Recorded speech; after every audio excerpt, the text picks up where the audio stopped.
In a grim column for The Atlantic, American University law professor Kimberly Wehle warns that the current Supreme Court with its 6-3 conservative majority has become a threat to the country as it runs roughshod over previous rulings while usurping the powers of the executive and legislative branch unchecked.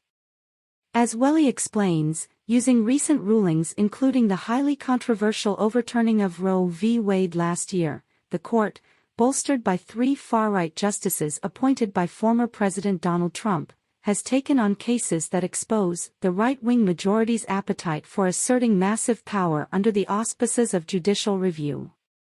Noting that Stanford Law School professor Mark A. Lemley recently wrote that the court, as it stands now, is engaged in a radical restructuring of American law across a range of fields and disciplines, Wehle agreed, writing that what the court's conservative wing is doing runs along 2 lines: substantive changes to the Constitution made under the guise of interpretation, and procedural power grabs executed despite traditions of deference.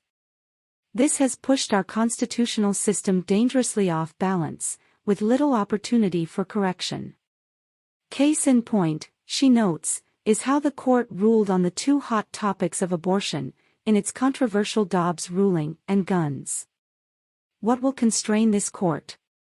Not its constitutional philosophy, and not respect for precedent either. The decision in Dobbs was stunning not just because it gutted a constitutional right many counted on. It was also a snub to the vitality of judicial precedent itself, which has long operated as a check on the power of the Supreme Court, she wrote. She then added that the court has given entirely inconsistent mixed messages when it comes to the regulation of guns. What about states?